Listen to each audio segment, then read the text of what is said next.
Welcome back to the channel, guys. In today's video we're changing out a toilet fill valve and a toilet flush valve.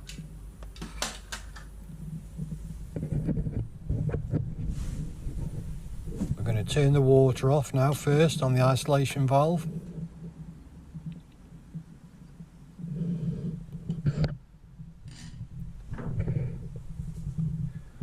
And to get the buttons off on these, you have to push down on one side and then just lift one part out, and then the other part you can get your thumb in and lift the other part out.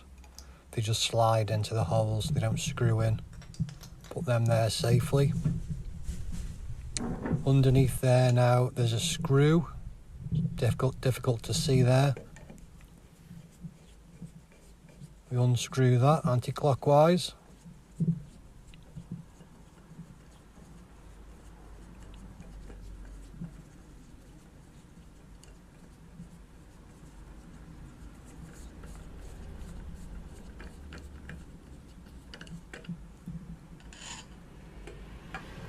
Just a black plastic screw. And then the body of where the buttons sit, that should just pull out.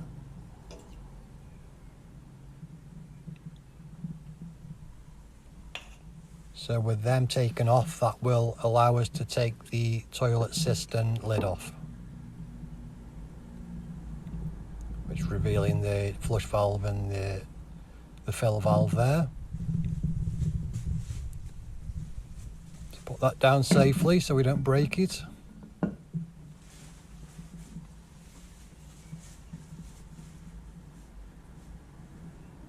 Okay, that's the rocker flush valve.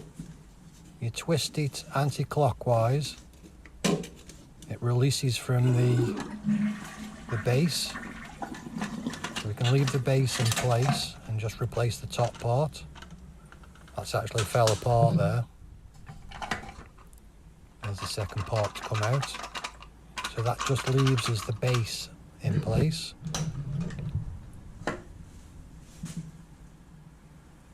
So we get the new flush valve there. Already taken the new base off that. These can be quite fiddly to get back in, so you have to persist with it. You have to locate some pins around the base,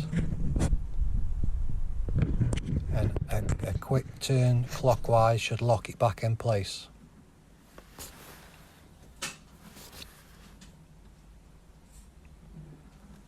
I did have to put the camera down to get it to lock into place, but now we've got the Fluid Master fill valve to replace. It's because the customer lives in a hard water area and these old parts have got covered in lime scale, which would stop them basically operating correctly. So it's easier just to replace them. So on the Fluid Master fill valves, a little black collar that you push out the way like so, and then the bottom of the fill valve will pull all the way out. And that's the part that's already sitting in the toilet. So we don't need that part because we've got that fitted within the toilet already. So we need the top part, and I'm basically going to release the collar on the flush valve that's already fitted and pull it out, just like we did with the new valve there.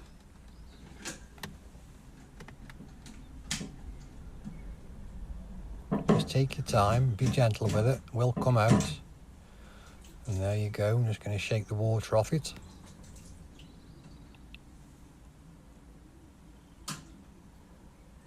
So the beauty with these valves is that you can leave the base in place. That's the old part there. You can leave the stalk that's sticking up, you can just see it in the system still. You don't have to unscrew any of the connections underneath, and you can just slot the new part straight on top.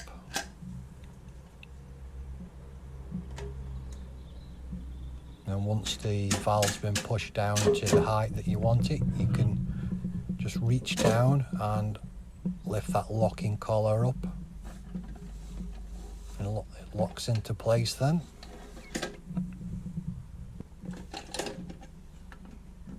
Just double checking everything's nice and tight and it's operating freely.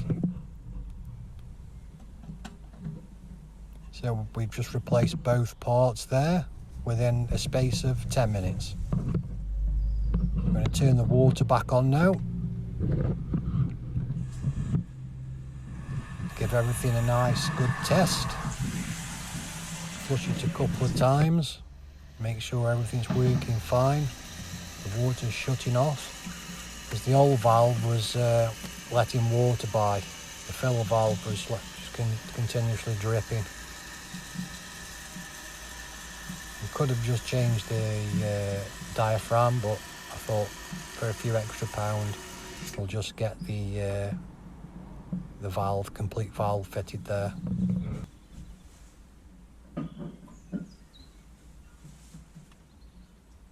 So we're just putting the lid back on. I'm going to reassemble the button.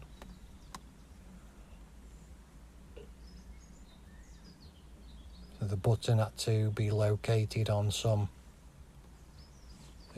small like prongs that were sticking up, and then the black plastic screw goes in next, and we just screw that back down clockwise. We don't over tighten it, just nip it up.